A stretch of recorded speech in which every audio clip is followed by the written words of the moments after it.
artiste guinéen Exactly. basé à Kingston. Jamaica. Yes. Et aux États-Unis actuellement. Alors comment toi tu t'es retrouvé à Kingston? Yeah, man, en fait, moi j'étais en Europe, je faisais mes bails ici. Du coup, il y a un producteur français appelé Nico Banto, m'a vu sur le réseau, ça c'est les années 2014. Il m'a dit, ok, viens en Jamaïque pour que tu puisses faire un album reggae. Là, je suis allé en Jamaïque, Small Board, Lego, Dennis Brown, on a fait un album, you know. Ok. Et toi, ta musique de prédilection, on a compris, c'est le dancehall. And reggae, Afrobeat, la musique africaine. Musique africaine, reggae, afrobeat, dancehall. Yeah, man. Ça fait combien d'années que tu fais de la musique? Ah, je suis dans la musique, je dirais une dizaine d'années. Yeah, man. Ok. Et à quel moment tu as émigré à Kingston? Je te dis, les années 2014, je commençais d'aller là-bas. Mais tout de même avec le corona, j'ai quitté l'Occident, je suis allé 2020, je suis resté une année en Jamaïque. Yeah. D'où j'ai fait quelques titres comme beaucoup Cartoon Things au Jamaïque. Ok. Quels sont tes titres les plus écoutés aujourd'hui? Actuellement, je dirais un titre qui est plus écouté, c'est le son avec Beenie Man, qui s'appelle Nene Fouta, qui a beaucoup cartonné, qui passe sur les Hot 97 au State, qui passe dans beaucoup de pays caribéens et tout ça, quoi. Et sinon, on a des hits locaux qui s'appellent Taku, qui passe très bien actuellement dans le monde guinéen et tout ça. Donc tu sers de pont entre la diaspora Yes, man. en Jamaïque et le pays en Guinée? Pas seulement la Jamaïque, je dis je suis artiste activiste et je sers de pont entre les Noirs de la diaspora et de métropole. Alors parfois je suis en Jamaïque, où je suis dans les universités où je parle de l'Afrique, de l'homme noir, et parfois moi j'étais en Colombie, invité par la vice-présidente française Marquez Mina, où on est passé dans beaucoup d'universités, où on donne des conférences, on parle de l'Afrique. Parce qu'on estime qu'il faut que l'Afrique réécrive ses narratifs, tu vois. C'est ça. Et justement, dans tes chansons, est-ce que tu parles de ce thème-là? Exactement, on a des sons que oui, qu'on parle. Ça, oui. Il faut que l'Afrique reprenne son histoire en main. Exactement. L'Afrique puisse réécrire son propre histoire. On ne peut pas attendre que d'autres pays écrivent notre histoire. Il faut qu'on la réécrive nous. Et on est dans ce processus via la musique et la culture. Et toi, tu t'es dit que le mieux pour toi, c'était d'être basé là-bas, du coup, pour parler au plus grand nombre? Oui, comme heureusement, je pratique beaucoup de langues. Je parle beaucoup espagnol, français, anglais. Et alors, je profite pour aller faire mes tournées, passer dans les universités, ça. Mais comment tu as fait pour justement arriver à la musique? Parce que tu as beaucoup de talent dans les langues. Tu aurais pu être traducteur, interprète, ce genre de choses. C'est le destin, c'est le destin. C'est le destin, et puis comme le dit le jeune frère Saifon, c'est le destin, la musique nous a choisi, on a choisi la musique. Justement, tu as parlé de Saifon, comment se fait la connexion? Tu as dit que tu es son aîné. Yes, comment commence votre histoire? Ça commence où? En fait, moi j'étais à Kingston, Jamaïque, et puis je vois sur les réseaux qu'il y a un jeune qui cartonne grave en Guinée. Et puis après les enquêtes, je me rends compte que c'est un de mes jeunes frères. Et puis tout dernièrement, j'ai eu des accidents. Et puis le mec me dit, mais Safa, il faut que tu viennes avec moi en tournée pour que tu puisses te récupérer. Et de là, il m'a amené en Europe, on tourne avec lui, on fait du ouf, on fait... C'est que j'ai dit, depuis les indépendances, c'est la première fois que la Guinée arrive à organiser des événements comme ça.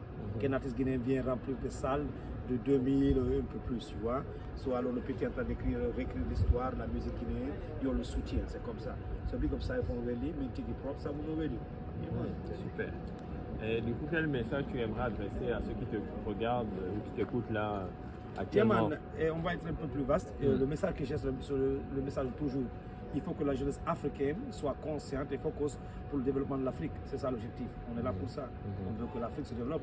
Parce que parfois on en a honte quand on prend des étrangers, on les amène chez nous, il n'y a même presque pas de route, d'électricité. Ça nous rend compte. Aussi, on est de la génération après la colonisation, alors on est décomplexé. On veut que l'Afrique soit libre et émancipée. C'est ça. On fait la musique pour ça. On est des artistes activistes. C'est bien ça. Comme l'Afrobeat est en train de le faire.